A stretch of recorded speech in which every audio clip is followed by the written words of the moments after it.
de circulation tôt ce matin sur l'avenue des Huileries, causant mort d'homme et quelques blessés graves. Les victimes étaient à bord d'un minibus de 107. Cela nous interpelle surtout que le contrôle technique des véhicules date d'il y a bientôt 3 mois. Grève des médecins avec service minimum signalé dans les services publics. Les SINAMED suspendent pour 60 jours. Les SIMECO, par contre, durcit les tons, évoquant une grève à durée indéterminée. C'est dès demain. Contrairement au service de la santé publique, les syndicats des magistrats sont en pourparlers avec le vice-premier ministre et ministre de la Justice pour une réponse à la grève déclenchée il y a peu. Voilà tout pour les sommaires. Mesdames et messieurs, bonsoir. Il est 20h à Kinshasa et dans quelques provinces de la RDC, nous sommes ravis de vous savoir nombreux devant vos écrans pour vous informer. Un protocole d'accord de plus d'1 milliard de dollars américains signé entre la RDC et l'entreprise américaine General Electric, annonce faite aujourd'hui par l'envoyé spécial des États-Unis d'Amérique au président de la République Félix Tshisekedi. Pour l'homme d'État américain, son pays et la RDC entreprennent un partenariat privilégié dans plusieurs secteurs. Les États-Unis d'Amérique appuient la vision du président Félix Antoine Tshisekedi Tshilombo sur le développement et la volonté du peuple congolais pour le changement, la restauration de la paix et la sécurité sur l'ensemble du territoire national, ainsi que la lutte contre la corruption et l'impunité. Peter Pham, envoyé spécial des USA pour les Grands Lacs, l'a déclaré à la presse. Pour l'homme d'État américain, les États-Unis vont entreprendre un partenariat privilégié avec la RDC dans plusieurs domaines, notamment de la santé, de l'éducation et de l'énergie. Notre partenariat va dans tous les domaines. Aujourd'hui, nous avons assisté à la signature d'un accord qui est le plus grand accord pour investissement américain au Congo depuis des ans, et plus d'1 milliard de dollars. C'est bien sûr dans le secteur de la santé et de l'énergie, mais ce sont des autres secteurs commerciaux aussi. Nous avons aussi un partenariat dans la matière de la santé. Le gouvernement américain et le peuple américain sont la plus grande contribution à la santé et la lutte contre l'Ebola dans ce pays. Nous faisons beaucoup sur l'éducation. C'est 1 000 des écoles qui sont soutenues par les subventions américaines ici au Congo. Et bien sûr, nous avons la lutte contre la corruption, qui nous apportons les aides techniques, la formation et le personnel pour aider pour cette lutte qui est absolument nécessaire afin que ce pays puisse avoir la croissance économique nécessaire. Un protocole d'accord signé avec l'entreprise américaine General Electric, c'est dans le secteur des infrastructures hydroélectriques et la santé. La partie congolaise a été représentée par le ministre de l'Énergie et hydrocarbures et son collègue de la Santé. Aussitôt après son entretien avec le président de la République, Félix Antoine Tshisekedi Tshilombo, l'envoyé spécial Peter Pham, accompagné de l'ambassadeur des États-Unis d'Amérique en RDC, Mike Hammer, ont assisté à la signature d'un protocole d'accord entre la RDC et General Electric dans les secteurs des infrastructures hydroélectriques et de la santé. General Electric est une entreprise américaine opérant dans 25 pays africains. La cérémonie de signature de ces protocoles d'accord s'est déroulée entre le représentant de General Electric, Georges Dienga, et le ministre de l'Énergie et Ressources hydrauliques, Eustache Mouanzi, et son homologue de la santé, Eteni Longondo. Au cours d'un point de presse animé à l'issue de cette cérémonie, les 2 membres du gouvernement ont expliqué les avantages de l'accord signé. Parce qu'il permettra, comme il est clairement stipulé, d'améliorer la desserte en électricité dans les 3 années à venir, qui pourrait être améliorée de près de 1000 mégawatts. C'est un protocole d'accord relatif aux infrastructures d'électricité et sanitaire.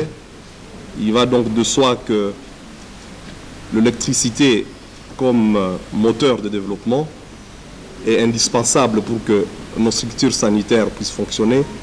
Comment imaginer du matériel sanitaire sans électricité? Comment faire fonctionner un laboratoire sans électricité? Et donc le protocole d'accord de ce jour tombe à point nommé Alors, avec l'arrivée des États-Unis à travers GE, nous pensons que nous allons relever ces défis. Dernièrement, nous connaissons, quelqu'un a parlé des épidémies, et je crois que ça va vraiment nous aider dans le cadre de la lutte contre les épidémies. Nous avons des problèmes par rapport aux services de routine. Pourquoi? Parce que les infrastructures ne sont pas en bon état. Nous n'avons pas d'équipement. Donc il nous est difficile de vacciner les femmes enceintes et de fournir des services de base, sans infrastructure et sans équipement. Je crois qu'avec ce projet, nous allons résoudre ce défi. Et bientôt, j'espère que, parce que c'est un projet grand, ça je vous l'ai dit, je ne peux pas vous parler de chiffres ici, mais c'est parmi les plus grands investissements que nous connaissons depuis plus de 10 ans.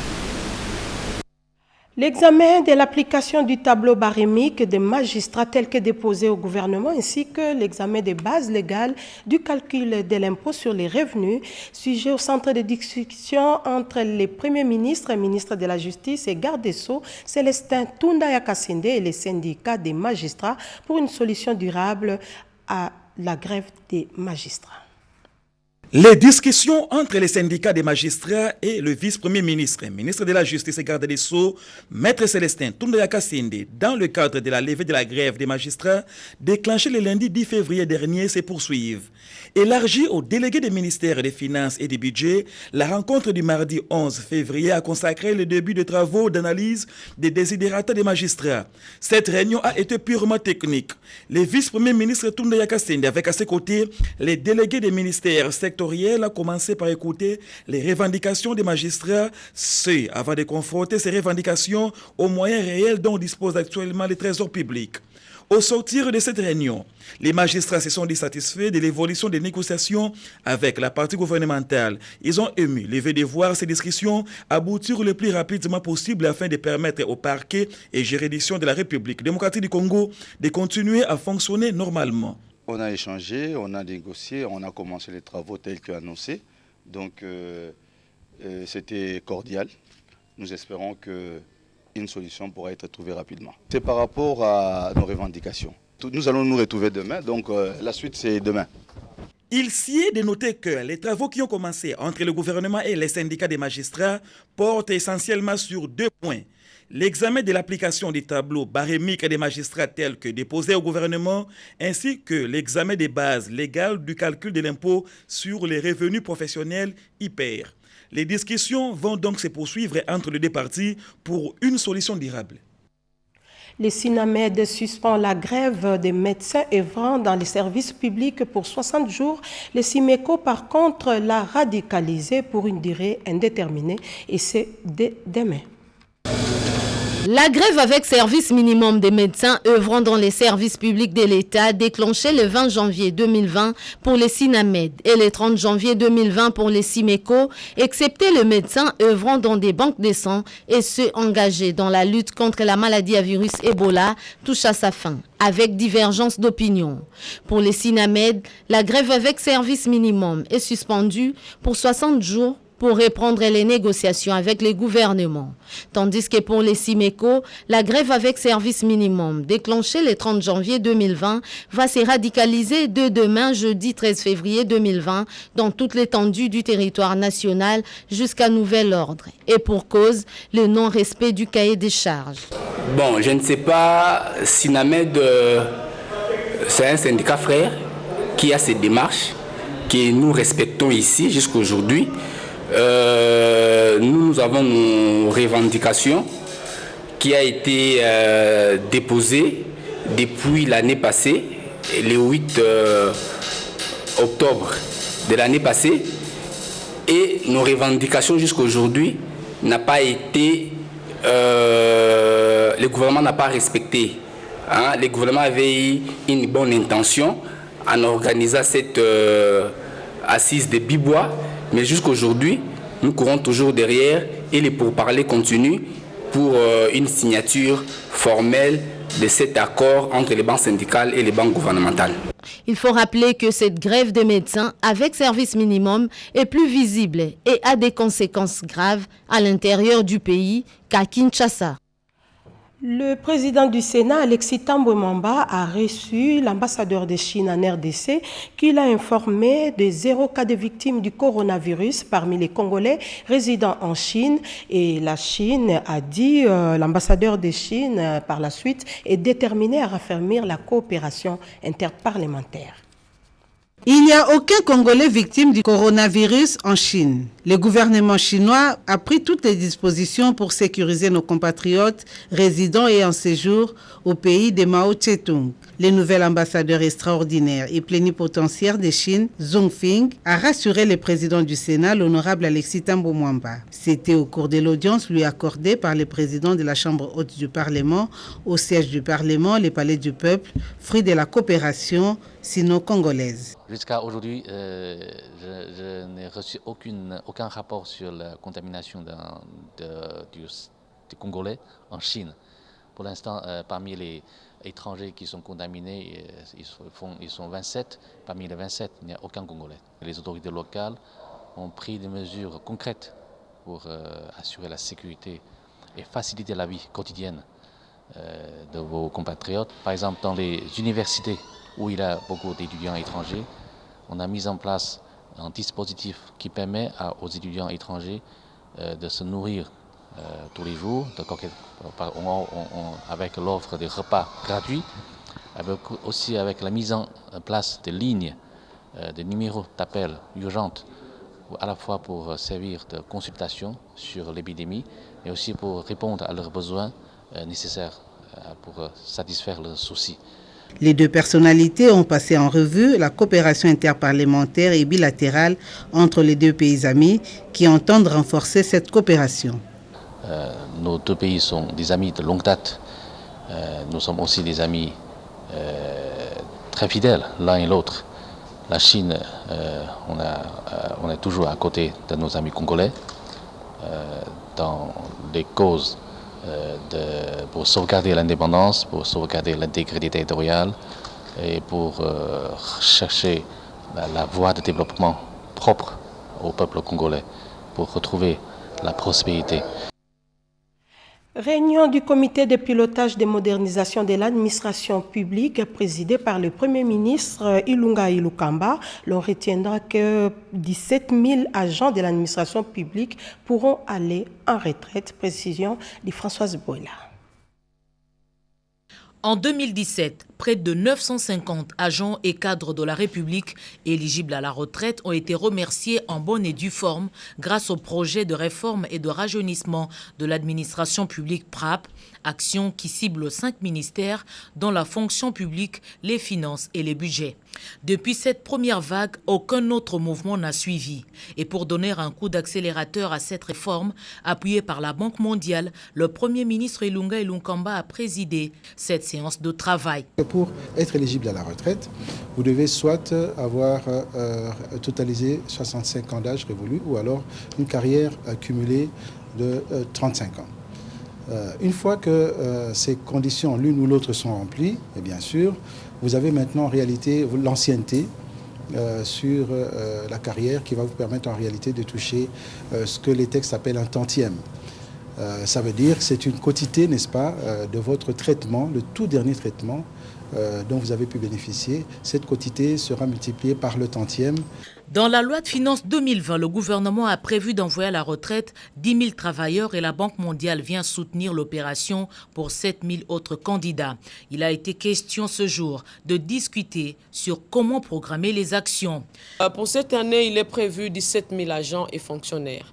Mais nous avons un premier lot de l'ordre de presque 2 000 agents, le tout premier lot, qui doit aller à la retraite par rapport aux éléments ou aux informations en notre possession aujourd'hui. S'il n'y a pas la mise à la retraite, on ne parlera pas du rajeunissement, donc on ne parlera pas non plus de la création d'emplois pour les jeunes. Or, l'État est appelé à créer de l'emploi pour les jeunes.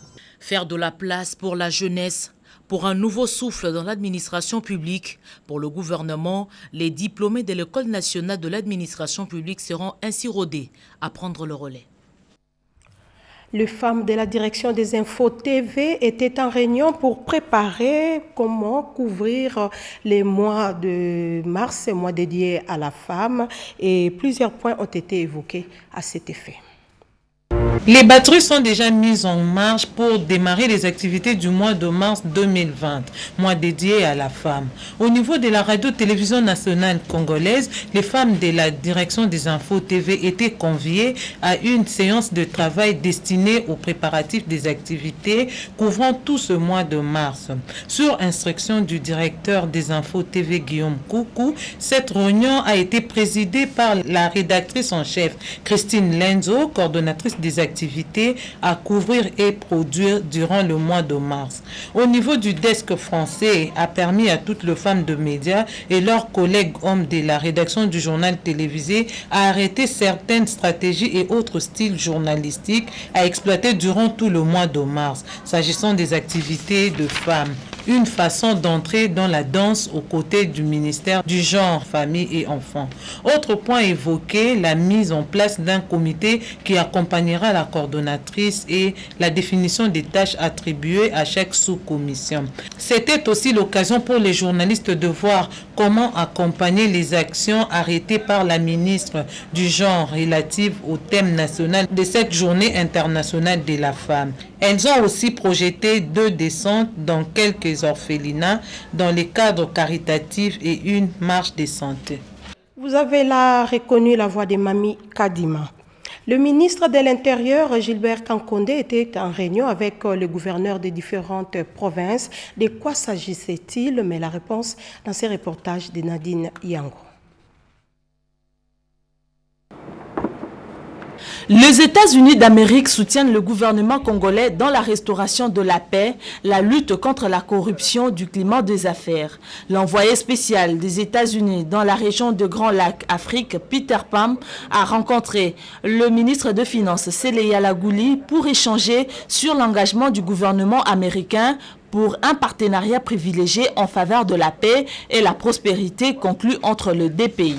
L'envoyé spécial de Donald Trump et l'argentier national se sont apaisantis sur la lutte contre la corruption pour l'amélioration des climats des affaires et attirer les investisseurs, ainsi que la pacification dans l'est du pays. Nous avons parlé de l'aide que nous puissions porter au ministère pour aider la formation des personnes, des assistances techniques pour la transparence, la lutte contre la corruption et les choses qui sont clés afin qu'on puisse attirer les investisseurs à venir ici pour la croissance économique et sociale de ce beau pays.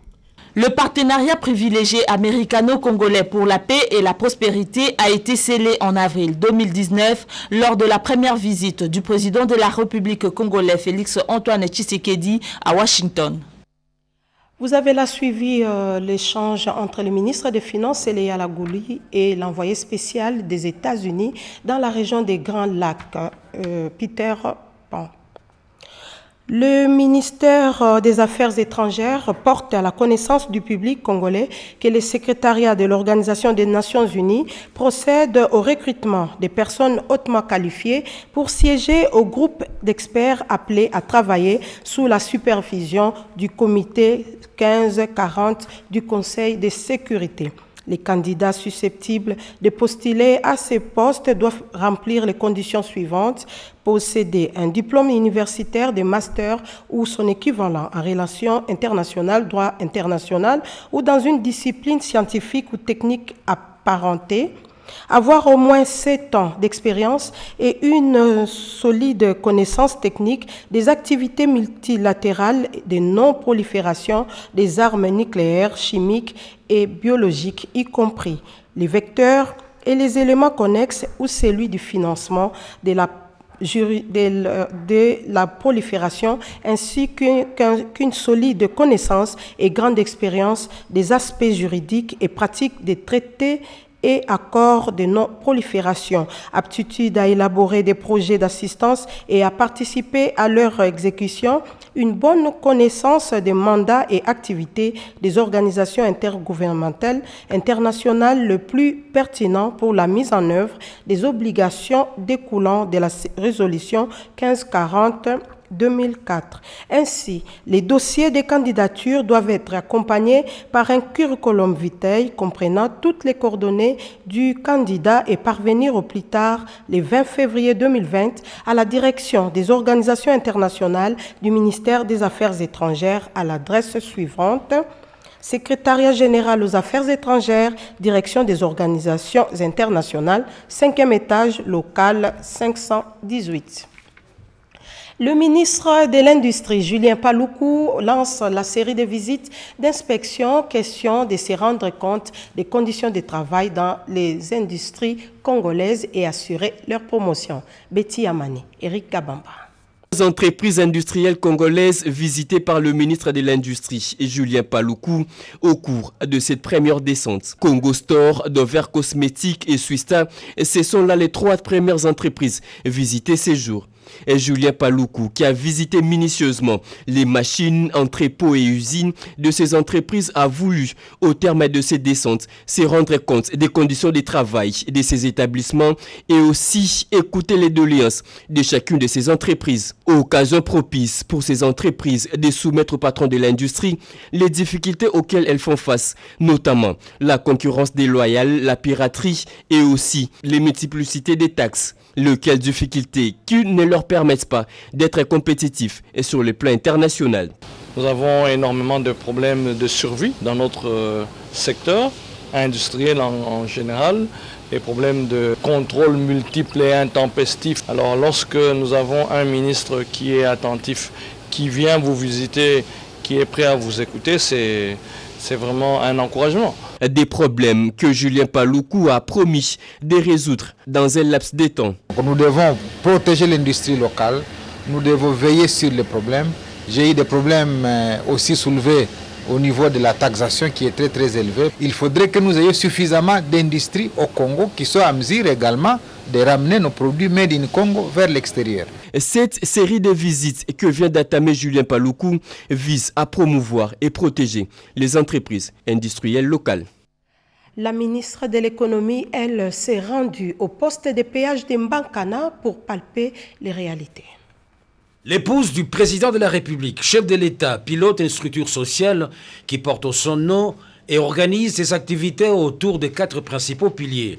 L'évocation de la fondation Denise Nyakero Tshisekedi renvoie au quadrillage de domaines qui vont de l'éducation à l'assistance sociale en passant par la santé et la lutte contre les violences basées sur le genre. L'aspect assistance sociale, justement, il en a été question au quartier Biré de Goma, où un acte de générosité posé par la déléguée de la fondation Liliane Mikindo a donné de l'espoir à une famille jusque-là en proie à une désolation due à un incendie d'une très grande ampleur. Ici d'Étole, là au centre de santé Katoy Condé, des malades insolvables ont eu le bonheur d'être sortis de leur impasse par la grâce des gestes initiés par la fondation Denise Nyakero Tshisekedi. La calamité de notre peuple ici à Goma. Le peuple sont dans une misère terrible. Ils n'ont pas de moyens pour subvenir aux besoins médicaux, aux soins médicaux. Alors, pour moi personnellement, j'ai vu qu'il était nécessaire pour que je puisse intervenir. De quoi a suscité dans la population du chef de la province du Nord Kivu l'espoir de la multiplication de ces actions de la part de la fondation à la devise « Femmes fortes, plus fortes ». C'était là l'assistance de la première dame de la République, Denise Nyakero, à nos compatriotes de Goma, une assistante remise par sa représentante qui est partie sur place à Goma. Le ministère des Affaires étrangères informe les acteurs congolais du domaine de la Poste que l'Union postale universelle a lancé un appel à candidature pour les postes de directeur général et le vice-directeur général du Bureau international de l'Union postale universelle. Les personnes désirant compétir à ces postes doivent justifier une expérience professionnelle et une compétence avérée en la matière. Ainsi, toute personne intéressée par cette offre peut joindre à son dossier des candidatures un curriculum vitae et les déposer à la direction des organisations internationales du ministère des Affaires étrangères au plus tard le 25 mai 2020 à l'adresse suivante: Secrétariat général aux affaires étrangères, direction des organisations internationales, 5e étage, local 518. La construction des seaux de moutons crée des bouchons ça et là et au niveau des quartiers des bonhommes dans la commune de Matete. Une solution palliative a été trouvée. Suivons. C'est peut-être un début de solution pour diminuer l'intensité des bouchons qui se créent là où s'exécutent les travaux des seaux de moutons. C'est le cas de celui du quartier des bonhommes. L'Office des routes a résolu de construire une voie annexe pour désencombrer le boulevard Lumumba par les véhicules qui passent vers le pont Matete. La nature des travaux ici expliquée par l'ingénieur Gilbert Bagoula. Nous sommes en train de faire des déviations pour permettre à ce qu'il n'y ait plus d'embouteillage en fait. Dans le cadre des désengorgements de l'embouteillage, on a décidé de faire la voie secondaire. Dans tous les travaux, il y a toujours des problèmes, mais il faut trouver des solutions. Et cette solution, nous venons de la trouver pour que la circulation soit aisée. L'exécution de 10 travaux, un véritable ouf de soulagement, non seulement pour les automobilistes, mais également pour la population riveraine. Je remercie vraiment l'Office des routes de l'opportunité parce que nous quand même manqué pendant la pluie. Nous remercions l'Office des routes pour les initiatives pareilles. Remerciements également au président de la République car ces travaux sont à mettre à son actif. Notre souhait est que ces travaux soient financés et que ça puisse également créer des emplois pour nous, les jeunes. Le souhait le plus ardent, c'est de mettre un roulage ici pour réglementer la circulation afin de désencombrer les boulevards Lumumba. Et si ce genre de travaux de construire des voies annexes à côté des seaux de moutons pouvaient se faire partout, ça serait une très bonne initiative pour soulager tant soit peu les lamentations de la population quinoise. Nous l'avons dit à l'ouverture, un mort et des blessés graves. C'est le bilan de l'accident de circulation survenu sur l'avenue des Huileries. Le minibus 207 qui les transportait a connu un sérieux problème de frein. La question des contrôles techniques exécutés l'IAP mérite d'être relancée, s'interrogent nos reporters. Un spectacle aussi douloureux que tragique ne peut susciter qu'une seule interrogation. Après une vaste campagne de sensibilisation au contrôle technique, quelle viabilité importe-t-il d'accorder à une opération menée à coups de multiples tracasseries? Un accident avec mort d'hommes et des blessés graves est survenu le matin de ce mercredi sur l'avenue des Huileries dans la commune de Lingwala. Accident salami camion oyo e uti bote bi destination uta kitese nini ezokoya tangu camion ezokoya mwana mwasi moko bodi. Cet accident est survenu en voulant éviter un motocycliste. Avant de prendre la fuite, le chauffeur a percuté 3 personnes et ensuite a abandonné les passagers à leur triste sort. Aye wana sali nini a ramassé mwana mwasi wana a ramassé mutabagato a ramassé na mama moko sani na yeko beta tono awa.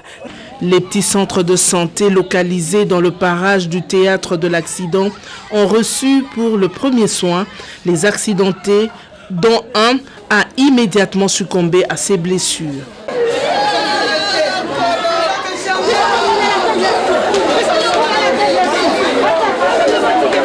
Les pleurs auxquels se sont mêlées les prières se sont focalisés particulièrement sur une infirmière qui prête ses services dans l'un des centres. L'événement malheureux n'est-il pas une occasion pour interpeller l'hôtel de ville de Kinshasa en exprimant l'espoir d'une révisitation de la campagne rigoureuse de contrôle technique? Voilà, c'est la fin de ce journal, mais avant de nous séparer, le rappel des titres. Vous l'avez suivi, un accident de circulation tôt ce matin sur l'avenue des Huileries a causé la mort d'hommes et quelques blessés graves. Les victimes étaient à bord d'un minibus D107. Et puis, la grève des médecins avec service minimum a été signalée dans les services publics de l'État, les services de l'État, les SINAMED, suspend pour 60 jours les SIMECO, par contre, d'ici les temps évoquant une grève à durée indéterminée. Contrairement au service de la santé publique, les syndicats des magistrats sont en pourparlers avec le vice-premier ministre et ministre de la Justice pour une réponse à la grève déclenchée il y a peu. Mesdames et messieurs, merci de votre attention. Ainsi donc s'achève cette grande édition du journal télévisé. Vous qui l'avez suivi ici au pays et comme à l'extérieur, nous vous remercions de votre attention accordée à cette édition. Merci également à toute l'équipe technique, Mami Kadi Massimo Kankolongo et Nicole Cessep. Les prochains rendez-vous avec le journal, c'est à minuit. Moi, je vous retrouve le mercredi prochain à la même heure. Portez-vous bien. Merci.